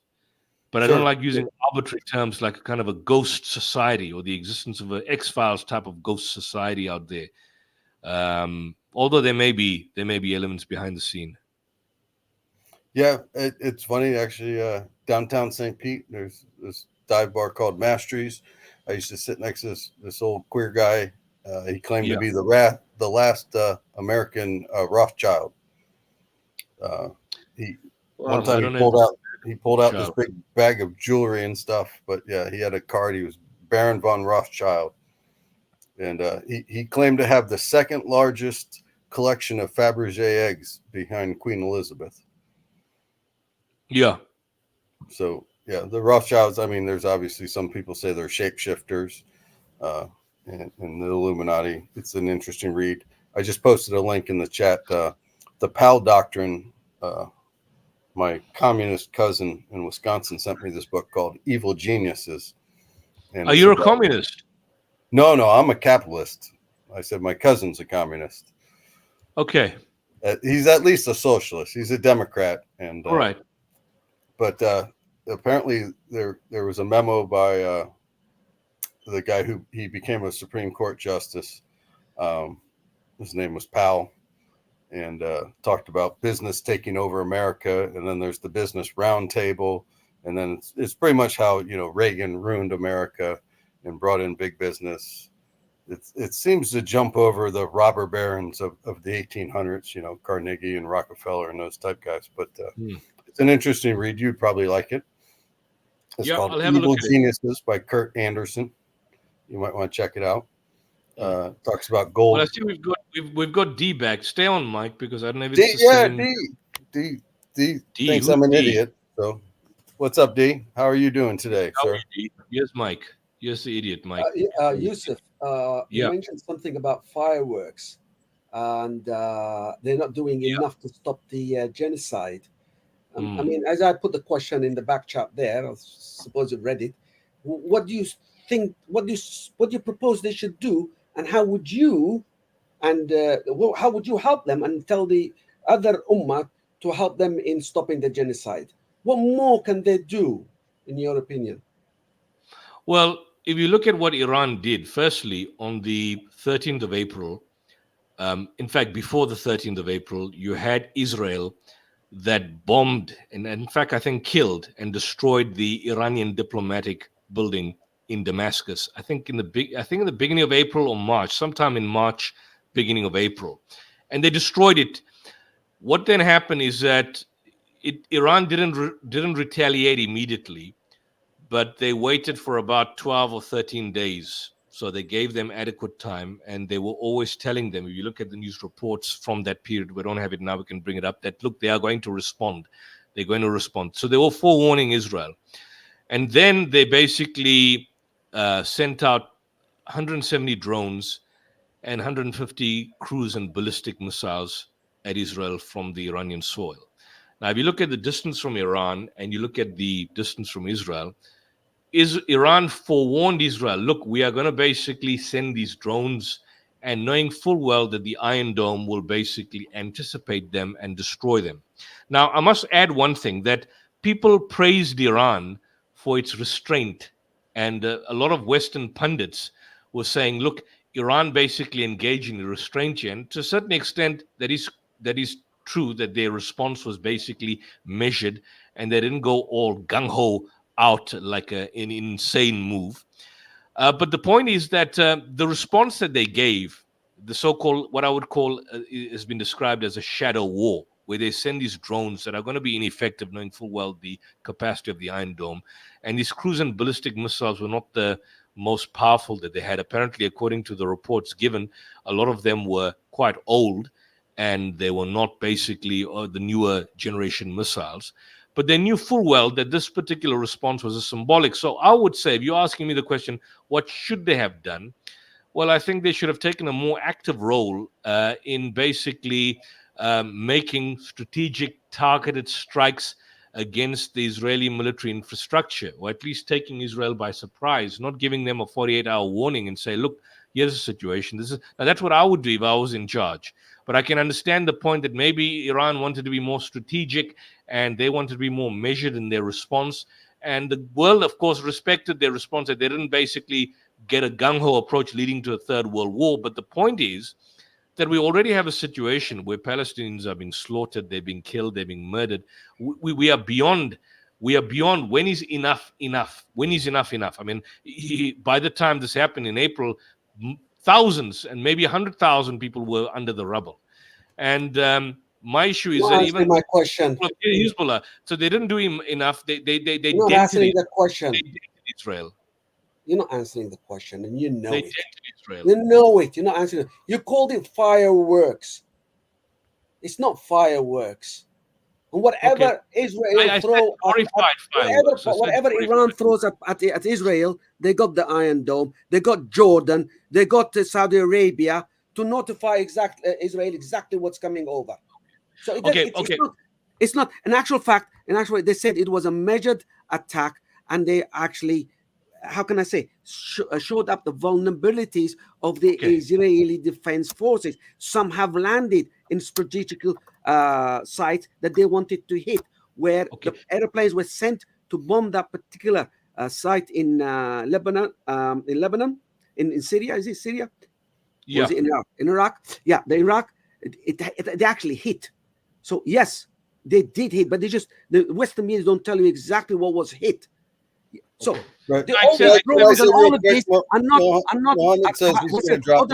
much did it cost? Oh, please, Mike, don't want to talk to you. Thank you. How much did it cost Iran to send all this over? Not a lot. How much did it cost Iran to shoot it down? Israel is a lot, and it has depleted their resources. And in terms of strategic attack, northern Israel is an empty. It's a desolate land. It's empty. Every Israeli who's got a second nationality have evacuated. into back where? Back That's to where? one of the arguments. Back wherever they came from. Why? Hold Because on. Hezbollah. Let me finish. Hezbollah is attacking. I don't want you to stop. I just want to say something quickly. Hezbollah has exposed their sensitive side. In order to say to them, if there is a full blown out war. Listen, brother, I'm not going to cut you off. I just want to say something quickly, and to Mike as well, right? We've got a Zionist now, a Zionist supporter that wants to come on and join this chat. So don't leave. Sure. But we'll have this discussion. This is a nuanced discussion. But he wants to say a few things. So this character called Tonto, just stay on. Yeah, bring him and I want to see what he says. Bring him on, Mohammed. His name is Tonto. He came last week. We're getting him. Tonto. Hi. How old was Aisha? Are you going to apologize for your abusive conduct that you engaged in last week? Hey, Tonto, are you going to abuse for abusing us? How old was Rebecca? How old was Rebecca? How old was Rebecca? There's no proof of Rebecca. How old was Aisha? No proof of Rebecca. We're discussing Israeli genocide. I'm agnostic. I don't believe in Judaism. Tonto. How old was Aisha? Tonto, we'll discuss Aisha's story. 9? Listen to me. We'll discuss Aisha's. You see, this is a behavior. Can you see his behavior? This is how scumbags behave. Don't run away, Tonto. We're gonna discuss Aisha's story. I'll discuss Aisha's. Look at this is how Israelis behave. Right. This is how Israeli scumbags behave. This is how Fireworks called me an idiot for some reason. I don't know why. It didn't flip me off. So what else are you going to say? We got you on the full screen. Well, why are you showing us a zap? Because you're showing us a middle finger. You're showing us a middle finger. You haven't condemned Israeli genocide. Why is it that you haven't condemned Israeli? Okay, you want to talk about Israel being an apartheid state? Okay, unmute him. Unmute him now. Is Israel an apartheid state? Why do you say Israel's not an apartheid state? How old is Aisha? Is Israel committing genocide? According to many calculations, she was much older. The Hadith. Guess what you are? Is Israel committing genocide? The issue is there is no genocide. Aisha. There is no genocide. Genocide is a new self-defense, yes? Huh? What did you say, fireworks? Genocide is the new self-defense, yeah? There is no genocide. There's no genocide, no. So genocide is the new self-defense, yeah? Why has the population grown in Gaza? No. Why have they grown in Gaza? Let me explain something. No, fireworks, give me a minute. You asked, why has the population grown in Gaza? If you look at the Tonto. If you look at the definition of genocide, mute me again, I'm leaving. You fucking dirty Islamist, Mohammed pedo-loving. No. You see, this is your scumbag. You basically raised the point. Why is the population Iran? This is a scumbag. This is how the scumbag. So he's not looking for engagements. But I just want to raise one point. He raises the issue which many of these individuals raise, that if there's a genocide, why is the population rising in Gaza? Well, the first response to that, if he's listening, is this. Number one, the population in the north and certainly the refugees that have been moving out of Israel were squeezed into that narrow land of Gaza Strip. That's why you have a large population. Number two, you've got a situation of birth rates, as Mike basically raised, the birth rates are extremely high. But number four, more particularly, the fact that a population may, for example, rise or increase doesn't necessarily mean there's no genocide. I'll give you an example. If you look at the former Yugoslavia, the International Criminal Tribunal for the former Yugoslavia, you had a situation where many massacres were taken to the then ICT for Yugoslavia, and only one determination, only one incident was declared as genocidal, which was the massacre that happened at Srebrenica. The Srebrenica massacre where 5,000 killed. That was viewed as genocidal. But that doesn't mean now that the population doesn't basically necessarily rise. If you look at Rwanda, there was a Rwandan genocide in 1994, which was declared as a major genocide of the 20th century, where you had one group of Rwandans mass murdering another ethnic group. The population has increased over the years. Now, the point is, this argument is that you have to wipe out the entire population for there being a genocide. That's not necessarily the case. The ICT in Yugoslavia and indeed in Rwanda, the Hutus against Tutsis, basically show that you don't have to wipe off the entire population for there to being viewed as a genocide. There needs to show genocidal intent, and certainly there needs to be some degree of massacre and killing. And there's these 5 elements that you need to fulfill in accordance with the Genocide Convention for there to be a determination that there is genocide. And the one thing which is clear is that the ICJ, the highest court of the land, whatever one says about it, and I have many criticisms against it, has made a case, so the South African government has indeed made a plausible case for genocide, that Israel is indeed committing genocide. So, Mohammed, if this scumbag that wants to repeatedly show us a zap sign, if he's around, bring him back on so he can basically listen to what we are saying. Is he there? Or has he left? By the way, it was interesting, I think in 2004, when George W. Bush called the massacres in Darfur a genocide, he got pushback from the UN in the international community, saying it did not rise to the level of genocide. Okay, so just coming back, 200,000 people were killed in 2003, 2004. I think another 500,000 by 2008. They were stuffing people in wells to poison the water. To Jawadeen, however you say it. So before we got interrupted by the scumbag who came on this program, this is the guy, and this is a guy I thought you were, Brother D, when you initially came on. I thought it was him coming under another name. That's why I said coward, bring the coward on, because I thought it was the same scumbag that was there. But coming back to the initial point we were raising, my issue is that, look, from Iran's point of view, I support that they took a strategic approach, and they gave out a message that any aggression or any kind of act of war on its assets, on its territory, or its interests will be met with retaliation. And there was some sort of retaliation that originated from Iranian soil, so to speak, straight into Israeli territory. But that response was, although they purported to say they were delivering a response, it was very much a case of saying, look, it's marking its place. It's a symbolic act. So it was not, it was a symbolic act by Iran. And my issue is that, look, basically... Have you guys ever watched The Middle Nation guy, Shahid Bolzan? But Iran, the guy from Colorado, Iran is doing more than symbolic. Is supporting the Houthis and supporting Hezbollah and factions in Iraq that want to take action. And Hezbollah doesn't want to be party to the Iraqi sections because they don't trust them. But again, they're playing a pivotal role without having the full retaliation of America on their soil. So they did that. They actually informed them. They told them exactly when they're going to fire it. Right. They told them. They gave them full the detail. Iranians literally told the Israelis. Mike, can you hold a second? They gave them. Mike, can you hold a second, please? You have no. Yeah, we don't want your Go ahead. opinion on this. I don't want your opinion on this. I'm talking to a Muslim, not to somebody who doesn't even have a part in this. So they've actually told them everything they're going to do, and they still manage to get through. So this is why there cannot be any real sense of retaliation, because you know what? It was a game, an international game, to be seen to be doing something, but at the same time they were feeling the defenses of Israel, and it's so much so that now Hezbollah is being supported by Russia. An attack on Lebanon, Russia will get involved because there's a buildup. Israel's never met that before. It only met silence, and what it did is escalation of its activities so that nobody can do anything about it. And you're right, it's not enough to stop the genocide because the Ummah are silent. If then they all rose up like Iran, which Iron Dome can stop any rocks falling on Israel? None. Absolutely none. Jordan's knocked down some missiles, and Saudi Arabia gave intelligence to the trajectory of these missiles going into Israel. So can I clarify what you're saying? You cannot say they have not done enough.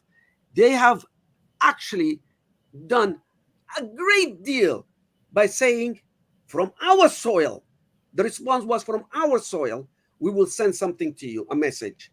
We're not as powerful as you or America or the West or the allied countries around there. They have, I mean, look at this. It could have escalated, and America could have striked. And their nuclear power station could have been taken out. And what a catastrophe that would be for Iran. Can I clarify what you're saying? It hasn't. Stop it, Mike. It hasn't. Okay. That has not happened to that, because if it is, Iran has got something installed, something back that they have not used. You talk about old drones and missiles. Yeah, of course, because they know whatever they send over, it's going to be hit on them. But even then, The strategy was, okay, it worked. All right, now I get the point. I get the argument. Yeah. So can I ask? Because I don't They're get doing the all point. they can. They're doing all they can, and they're standing up to the world. They really are. Okay. Russia You wasn't seem to be always saying, ally. I'm going to talk over you. China wasn't because you always keep talking over ally. me. But it So so you happens call me now. an idiot, But it so and then you happens won't now shut that up. they are. Could you So shut up, you're Mike? saying the Mike, Iranians- Mike, I don't I'm want to on have the a kind of a stream side with debate you. here, but wait a Mike, second. what This- point do you want to this- make? I this get guy the is point. saying- You've mentioned. What point do you want to make, Mike? What point do you want to make? Well, it we seems have to he's wrap up saying, the slide. It seems he's saying the Iranians told the Israelis, "We're going to attack. We're going to send this here and there." Yet they snuck one through. So what is it? Were they trying to kill the Jews or not? You know. Well, I mean, he this seems to idea be of talking killing on both the sides of the fence. Mike, again, I need to also caution you. The idea of killing the Jews, that's not. I don't think that's the aim. The Israelis, the Zionists, whatever. But the Israeli military, I don't think they even want to kill Israelis in general. I don't think the aim or the ambition of Hamas is wanting to kill Israelis. Well, that's not no, we're talking about the Iranian reaction to the embassy being bombed in Damascus. I get it. When you fire missiles, you're trying to kill people, right? They gave them a warning, and then they attacked them in a way which actually never dented them. Sure. They were praised, by the way. They were praised by many Western nations for showing restraint. Right. And I understand what you're saying. They came out as, from a propaganda point of view, as far more decent than Israel was. Sure. But no, I understand what you're saying. I was asking him what he was saying, because he was saying the Iranians, with Hezbollah have shown they're going to fight the Israelis. He says, well, they sent all these missiles and drones, yet they warned the Israelis, yet they snuck one through. So what was it? It's a problem. I don't know what kind of war strategy that is. War strategy. That's why I'm trying to clarify. That is not strategic. Well, I think maybe strategic to say, and the point is that when I use the term glorified fireworks, I wasn't saying they were having a fireworks display. I used it in a kind of a cynical fashion, to the extent to suggest that these it was a show. It wasn't. They were not going to affect or harm Israel. It was just to show we are here. Sure, this is our. You can't hit us. We're going to slap you on the wrist back. It's to save face, as they say in Asia. So this is, but I mean, I just once again, we see that the discussions always go pear-shaped. By when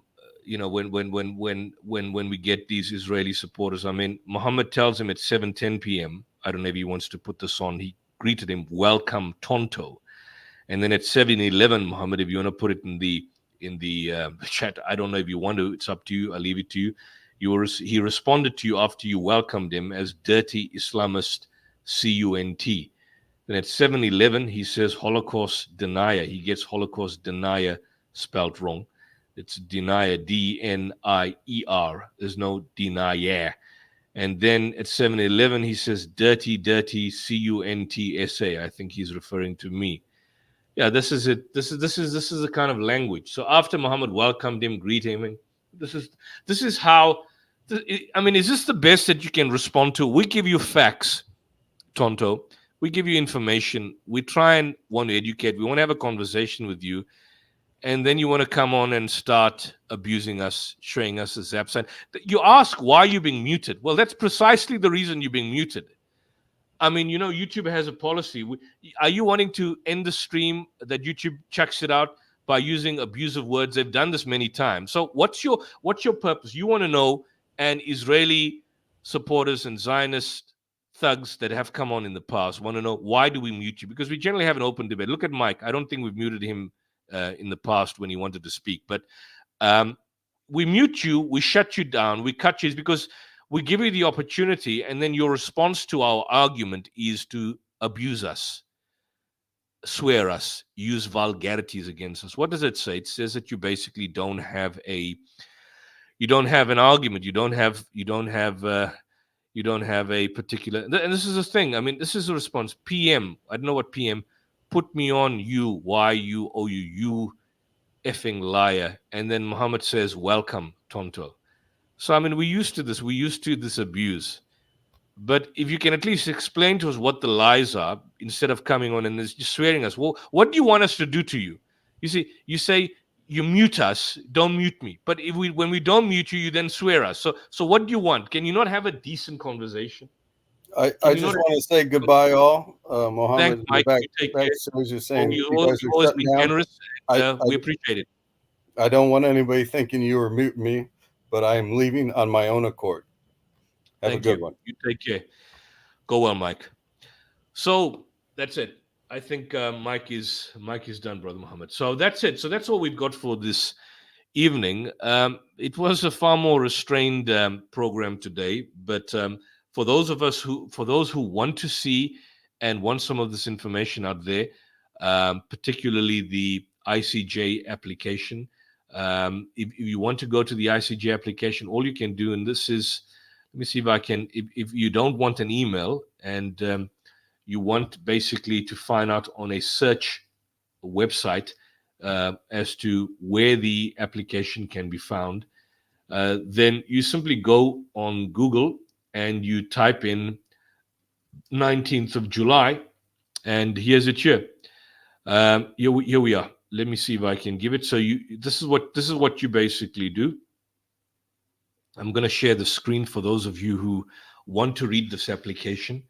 Have a look at it. It's 83 pages. Download it, read it, and go through it. I'll just share the screen. Here we are. So what you do, that's if you're there. This is a screen share, Brother Mohammed. You go to the Google. You just simply go on ICJ ruling. Do a Google search, ICJ ruling, 19th July. And what you have there quite clearly, simply before you, is the summary. You've got there the summary of the advisory opinion of July 2024, 2 days ago. Court concludes that Israel's continued presence in the occupied Palestinian territory is illegal. You click on that, and then you basically have you've got the summary of the document, and you've got the actual case there. This is the case summary. If you open that, you just simply have to download that. A summary of the advisory opinion. That gives you a full summary of the advisory opinion. And then, of course, if you want to read the entire case, the legal consequences arising from the practical, you do the download, and then you basically download the advisory opinion, available in English, and then you simply download it, verifying you're successful. Here we are. ICJ, Court of Justice, 19th of July, legal consequences arising from the policies and practices of Israel in the occupied Palestinian territories, including East Jerusalem. The court gives its advisory opinion and responds to the questions posed by the General Assembly of the United Nations. This is basically the summary that you've basically got. The judgment that I've read out that we saw earlier on in the stream is close to 83 pages. The advisory opinion itself, the actual advisory opinion, that's close to 83 pages.